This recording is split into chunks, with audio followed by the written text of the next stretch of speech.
Hello friends, I am Lady Blaze. Welcome to Sunday Story Time. I missed last week. I was out enjoying the sunshine, and today is a little bit later because I was also enjoying the sunshine. Hope that you were too. It was a little bit chillier today, but still very nice. So you may notice today that I am a bat. And the reason for that, that rhymed, is today I'm reading one of my favorite books called Stellaluna. And I actually really wanted to read this on Mother's Day, and it just hadn't come in yet. So I'm going to be reading Stellaluna. Give a heart if you've read this book before. It's awesome. I love it. So they're going to be looking at two different things. They're going to be reading our story, but then there's going to be another little picture as well. So hopefully y'all will be able to see it in the camera, because it's hard because it's the opposite way, so I can't see what you're seeing, but at least it's straight. So this is Stellaluna. Maybe we'll get a special appearance by Lynx. Nope, she ran by. She might come say hello. So Stellaluna. It is a beloved for 25 years, now with bonus crafts. Bonus crafts, how exciting. So, it's the story of Stellaluna. By Janelle Cannon. And it's a Huffington Mifflin Haircut book. Link said, "Is bug spray, please do not eat that. Thank you." Yeah, no, play with something else. Live videos, right? All right. So this is to Burton H. Cannon and Nancy A. Cannon with love from the bat.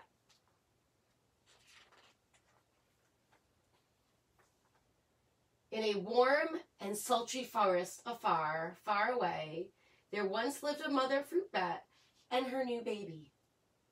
Oh, how Mother Bat loved her soft, tiny baby. "I'll name you Stellaluna," she crooned. Each night, Mother Bat would carry Stellaluna clutched to her breast as she flew out to search for food. So we're going to be looking at two pictures here. We're going to be looking at this one. It's our picture. We're also going to take a look at this little one up here. You can see the Mother Bat carrying Stellaluna on her chest.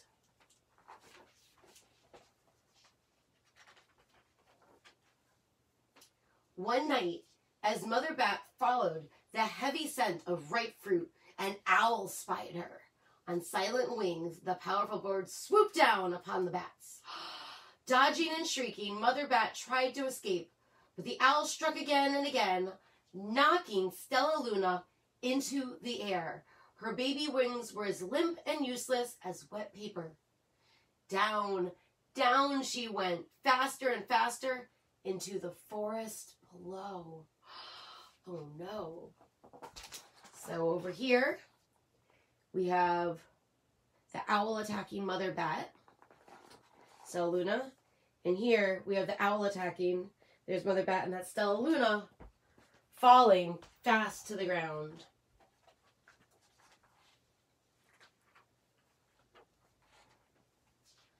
The dark, leafy tangle of branches caught Stellaluna as she fell.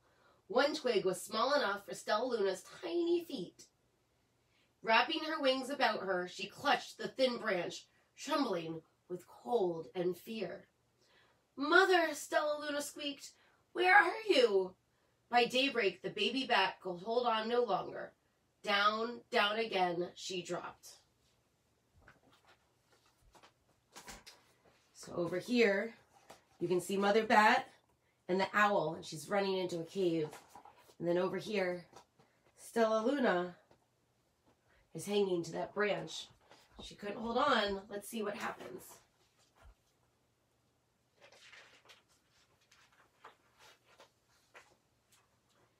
Flump! Stellaluna landed head first in a soft, downy nest, startling the 3 baby birds who lived there. Stellaluna quickly clambered from the nest and hung out of sight below it. She listened to the babble of the 3 birds. "What was that?" cried Flap. "I don't know, but it's hanging by its feet," chirped Flitter. "Shh, here comes Mama," said Pip. So let's see what's happening. Up here, Mama Bat is looking to escape the cave, and here, Stellaluna fell right into that nest. Oh my.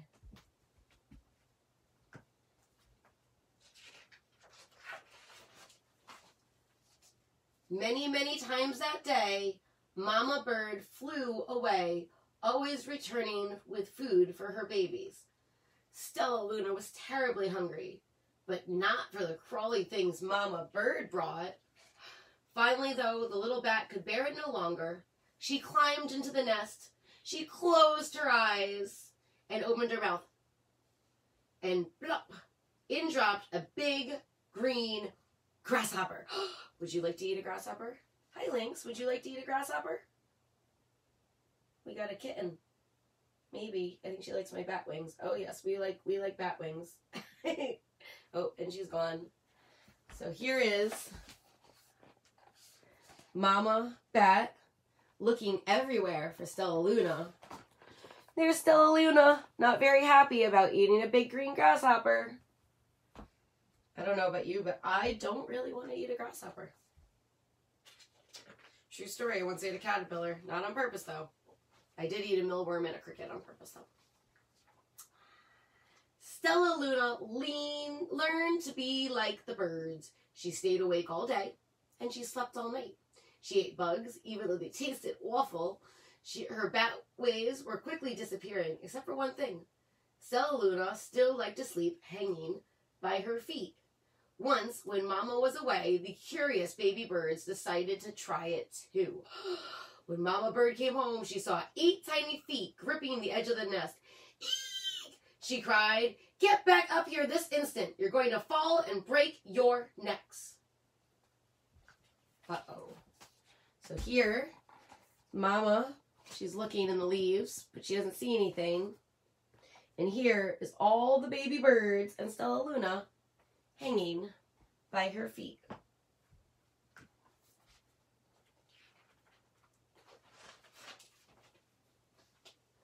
The birds clambered back into the nest, but Mama Bird stopped Stellaluna. "You are teaching my children to do bad things. I will not let you back into this nest unless you promise to obey all the rules of this house." Stellaluna promised. She ate bugs without making faces. She slept in the nest at night, and she didn't hang by her feet. Stellaluna behaved as a good bird should. Stellaluna's not a bird, right? Here is Mom. She's looking in the tree. No Stellaluna. Stellaluna talking to Mama Bird. Mama Bird does not look pleased.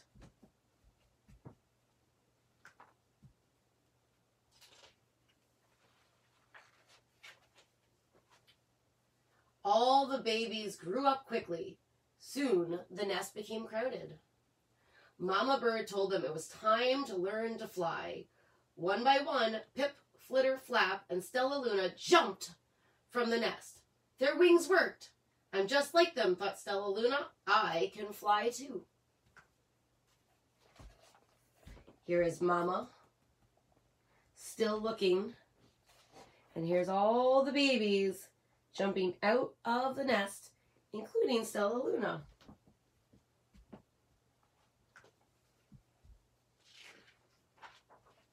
Do you imagine if you could fly? I wish I could fly. I have these wings, but I don't think they work very well.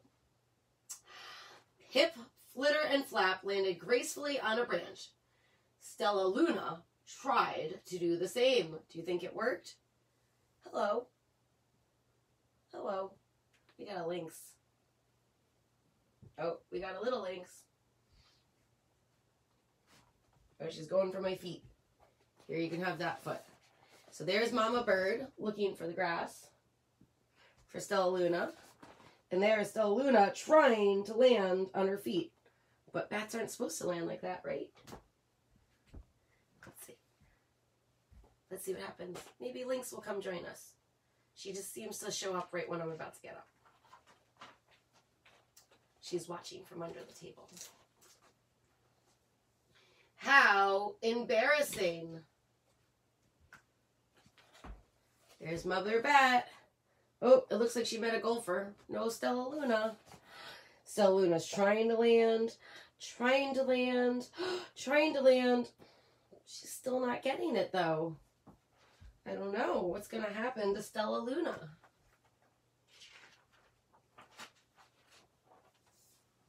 "I will fly all day," Stellaluna told herself. "Then no one will see how clumsy I am."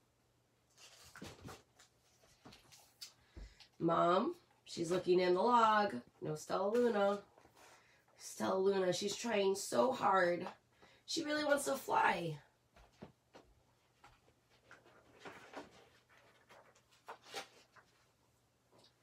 The next day, Pip, Flitter, Flap, and Stellaluna went flying far from home. They flew for hours, exercising their new wings. The sun is setting, warned Flitter. We had better go home or we will get lost in the dark, said Flap. But Stellaluna had flown far ahead and was nowhere to be seen. The 3 anxious birds went home without her. Oh no. Oh no. There's Mama Bat. Oh, no Stellaluna in the water. There's the birds. They don't know where Stellaluna is. They couldn't wait for her anymore. Oh no. All alone, Stellaluna flew and flew until her wings ached, and dropped into a tree. I promised not to hang by my feet, Stellaluna sighed. So she hung by her thumbs and soon fell asleep. She didn't hear the soft sound of wings coming near. There, Mama sleeping. There's Stellaluna sleeping. Wonder who these are. Do you think they're birds? Maybe an owl? Maybe they're other bats. Hey, a loud voice said. Why are you hanging upside down? Stellaluna's eyes opened wide. She saw a most peculiar face. I'm not upside down. You are, Stellaluna said. Ah, but you are a bat. Bats hang by their feet. You are hanging by your thumbs. So that makes you upside down. The creature said, I'm a bat. I'm hanging by my feet. That makes me right side up. Stellaluna was confused. Mama Bird told me I was upside down. She said I was wrong. Wrong for a bird, maybe, but not for a bat. See, what does Mama Bat see? Something's going on over there. And there's the new bat hanging right side up and Stellaluna hanging upside down.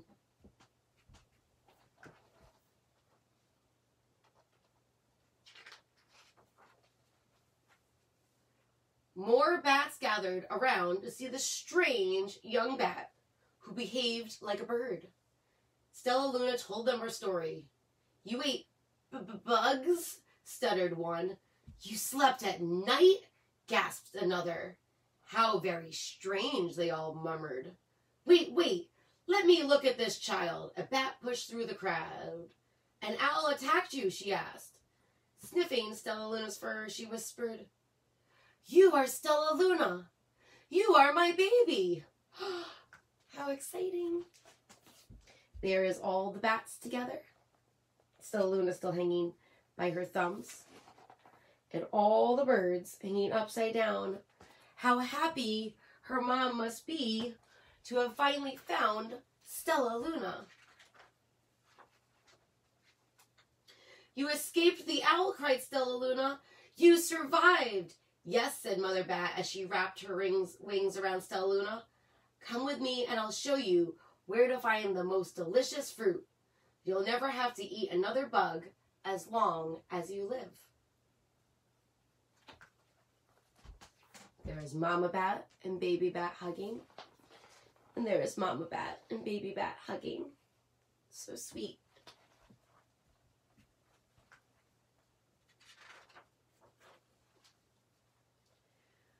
But it's nighttime, Stellaluna squeaked. We can't fly in the dark or we will crash into trees. We are bats, said Mother Bat. We can see in darkness. Come with us. Stellaluna was afraid, but she let go of the tree and dropped into the deep blue sky. Stellaluna could see. She felt as though rays of light shone from her eyes. She was able to see everything in her path. So there is Mama Bat and Stellaluna. And there's Stellaluna with her awesome bat eyes.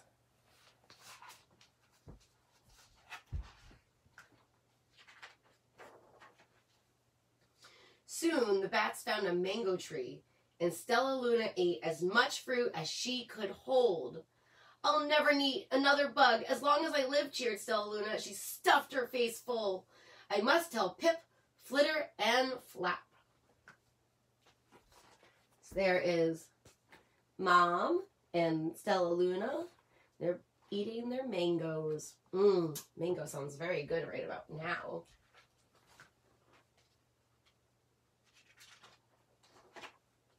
The next day, Stellaluna went to visit the birds. Come with me and meet my bat family, said Stellaluna. Okay, let's go, agreed Pip. They hang by their feet and they fly at night and they eat the best food in the world, Stellaluna explained to the birds on the way. As the birds flew among the bats, Flap said, I feel upside down here. So the birds hung by their feet. Wait until dark, Stellaluna said excitedly. We will fly at night. Look at all of them being so silly, hanging upside down. Birds aren't supposed to hang upside down. But they look so happy, all hanging out.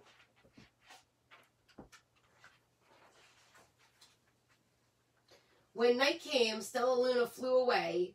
Pip, Flitter, and Flap leaped from the tree to follow her. I can't see a thing, yelled Pip. Neither can I, howled Flitter. Aye, shrieked Flap. They're going to crash, gasped Stellaluna. I must rescue them. Stellaluna swooped about, grabbing her friends in the air. She lifted them to a tree, and the birds grasped a branch. Stellaluna hung from the limb above them. Stellaluna wants to help her friends. They can't see in the dark. Bet you can't see in the dark either. There she is. Such a good friend.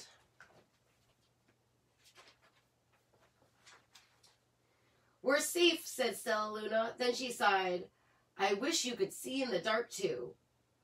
We wish you could land on your feet, Flitter replied. Pip and Flip nodded.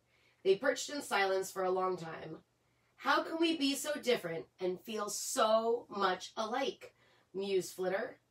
And how can we feel so different and be so much alike, wondered Pip. I think this is quite a mystery, Flap chirped. I agree, said Stellaluna, but we're friends, and that's a fact.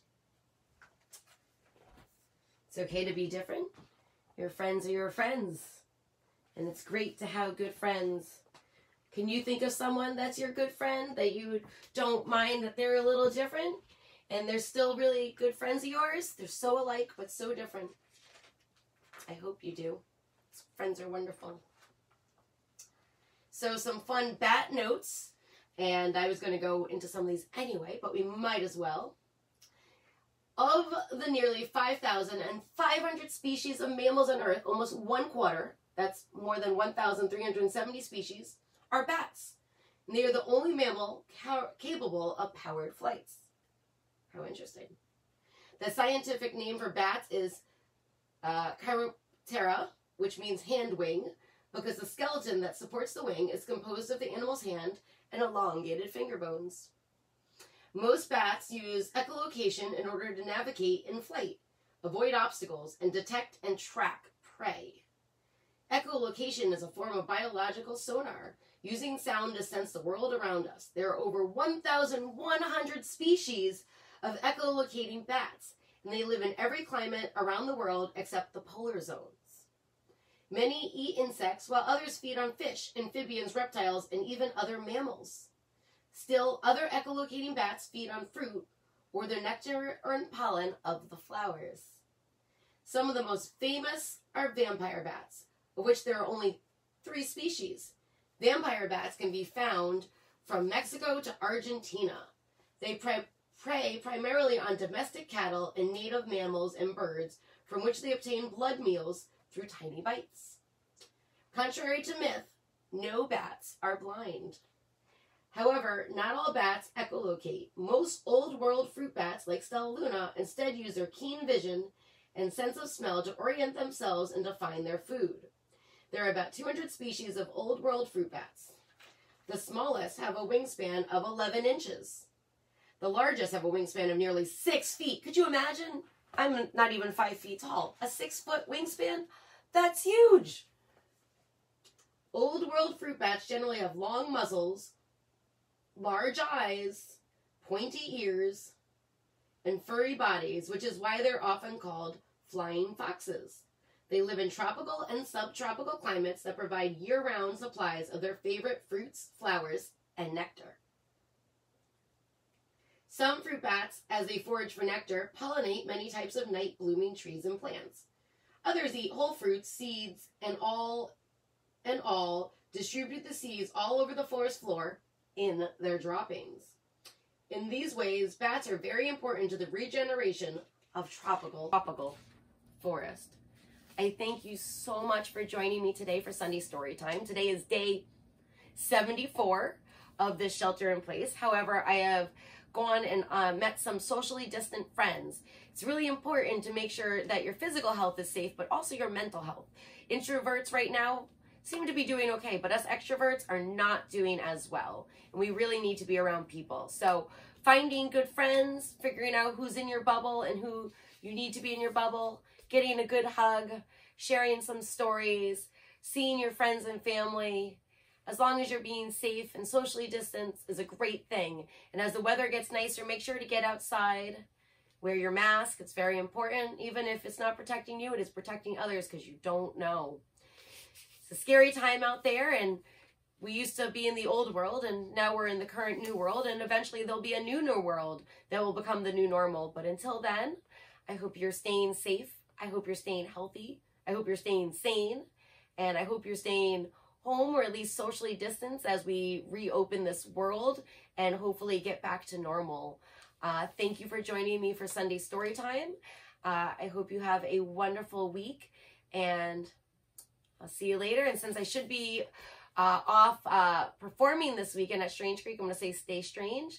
Don't forget to hit that like on this video. Don't forget to hit subscribe. And I just updated a full-length feature video of the fireworms of Strange Creek, so go ahead and check that out and give it a like as well. And I'll see you guys next week. Bye.